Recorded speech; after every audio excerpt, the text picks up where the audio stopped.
Hello and welcome back to another review with me, Kevin, from Kevin Grant on Whisky. This week I've got another bottle, an unopened one, which we're going to open right now, and we're going back to Thompson Brothers. This is the Thompson Brothers SRV5, which is a Station Road VAT 5 blended malt this time. So the last one that I've done was a blended Scotch whisky. This is blended malt, so only malt whisky is in this. But there's something of it. It's not just a standard blend, there's some cool stuff to it. So I'm going to get it open just now, put it in a glass, let it rest for a little bit, and tell you a little bit about this, what I've been able to find out. So let's see if we get a good pop. Yep, definitely good. So we'll just let that sit in, because I've not had it open yet. So this is, as I said, the SRV5 from Thompson Brothers, Northern Highland Distillery. So the SRV5 is an 8-year-old blended malt. So all the whisky in here is from malt distilleries from the Northern Highlands, Islay, and also part of Speyside.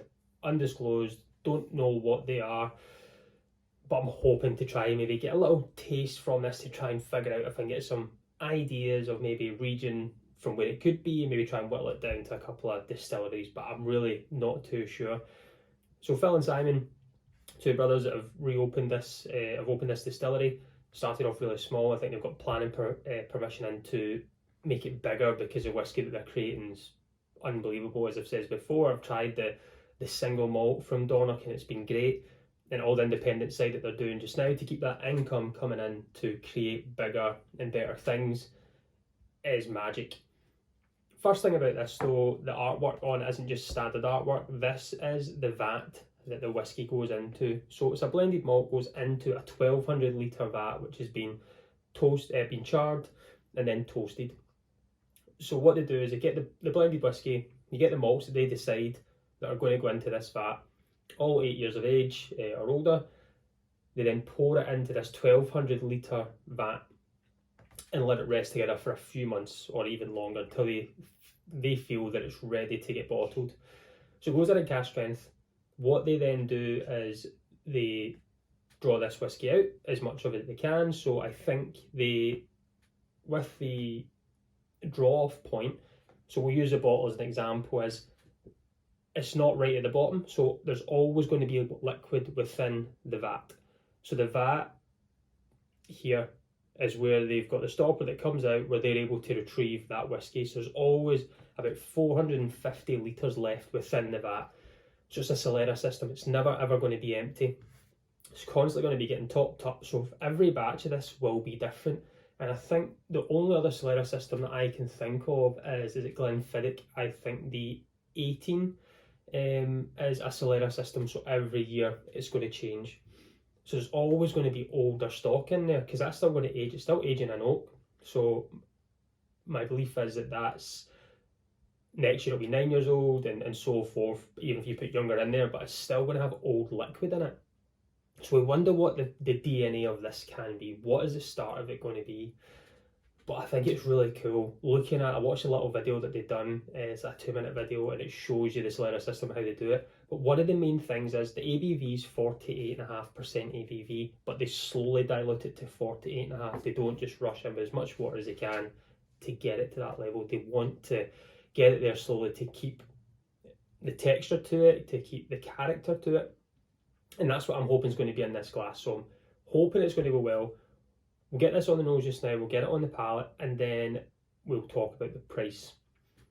So completely different from last time. This is more, I would say, bourbon style. It's light in colour. It's a little bit oily already, I can see on that glass there. I've got it in my kind of little egg cup glass today. But nice and light. Well, I think kind of bourbon style cask uses from all the whiskies that they've got together. So on the nose,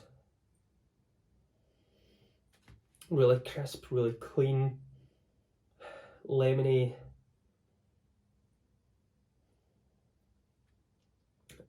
It's more citrus led. A little bit of melon in there, so lemon, melon, so that kind. It's not a really sweet, it's, I wouldn't say apple, I'm going to stick with lemon on the nose I get for my first kind of approach with this. and then a yellow melon. That soft sweetness just popping through with it. I know it says there's Islay in here, but I don't get much peat on the nose, don't get anything there. Lemon and melon. Just change the L and the M around there in the words, and I've got lemon and melon. That's my two things I can get. I can't really get past that. Kind of more white fruit, maybe a little bit of grape in there as well. Let's try it in a palate and let's see what happens here. It smells nice. It smells very approachable, very clean, nice, softer bourbon notes and not in your face. I don't get the coconuts and the sugars and things. It's more lighter citrus fruit. I'm slanging it on.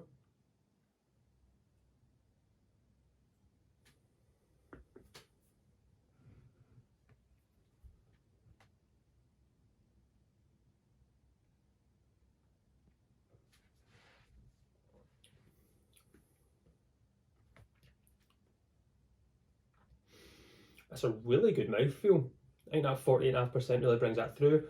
I do get a kind of that soft char to it.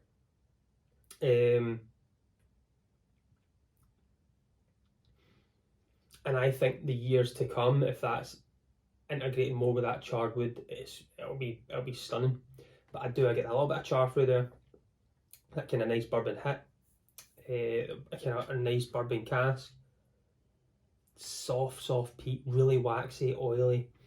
It has a little mouthfeel slightly similar to, I'd say, Clynelish. It's not Clynelish, but it's close to having that. I think Clynelish has that really nice waxy feel on the palate.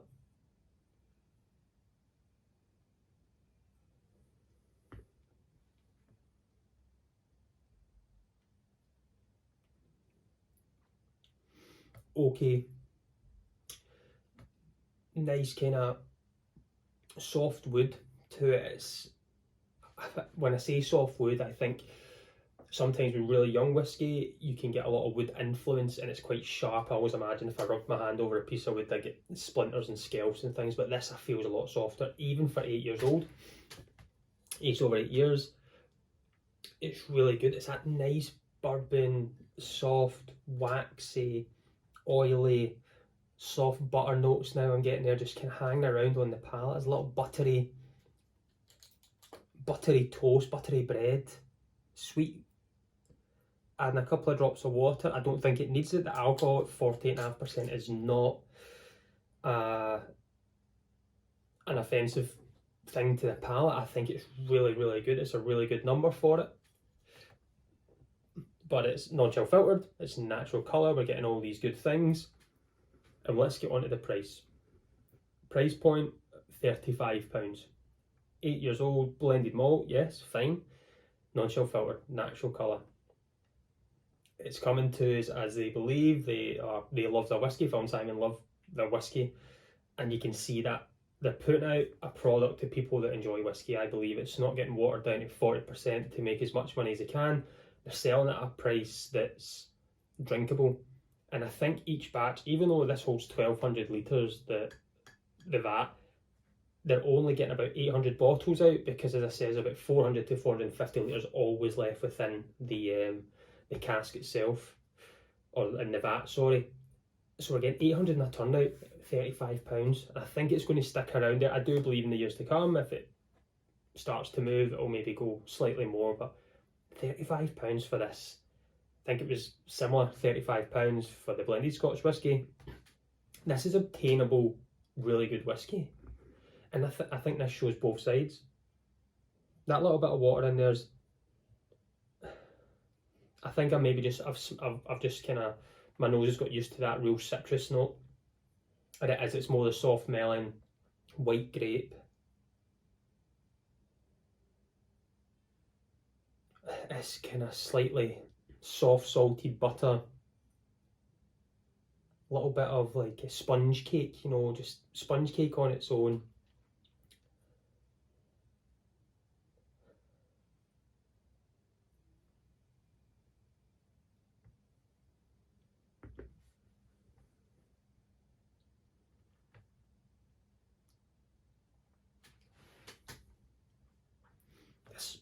tiny whiff of peat that's nothing, it's very subtle.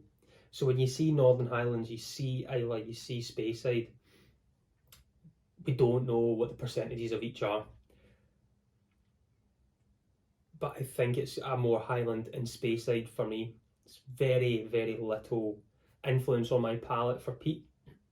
And I do love peat as well, can you just pick up, but it's nice, it's subtle. Everything else is coming through. Whatever distilleries that they've chosen here to vat together work very well. And it's bringing off this waxy, oily, buttery, sponge cake, lemon, grape and melon kind of notes to it. And that little bit of char on the backbone. This is really good. As I say, £35. I seen that. I seen the blended Scotch whisky and I picked them both up. So this is a winner for me. This is really enjoyable. This is an easy sipping, easy to grab to the shelf if you're struggling to think what am I going to have tonight and you've got too many things going on. This is your start to sit there and think what do we move on to. But I could see myself having a couple of these. It's an easy going, it's not too sweet, it's not too peaty, it just ticks boxes. Well, I'm going to go and sit back. You know what I do now. If you've watched the channel long enough, I'm going to go and sit back and get to know it a little bit more because, it's, as I say, I've just opened it, I've poured it in the glass, we've done a live uncorking review of this. And I just need to try and see what else I can get on the palate. And bottles change over time, they get better. As they go down, they get past the neck and they get further forward. But I think when I see the next release, I'm going to try and get my hands on it because price point is spot on. Phil and Simon, another cracking job. Love it. Hopefully one day I'll get up and have a wee look about if I'm in the area and knock on the door and see what's going on. I'd love to see the vat in person, just to see the size of it, because the scale on a camera makes it look slightly different. But if you like the content, make sure you hit subscribe. I do weekly content. I'll hopefully maybe do a wee live over Christmas as well. I'm getting close to doing my whisky of the year. I might take a little bit of time off over Christmas and I might do a wee live on my whisky of the year as well. But as I say, I'm going to go and sit back. I'm going to go and enjoy this and get myself ready for work tomorrow. So, as always, I've been Kevin from Kevin Grant on Whisky. Join me next week. Let's talk whisky. Slange.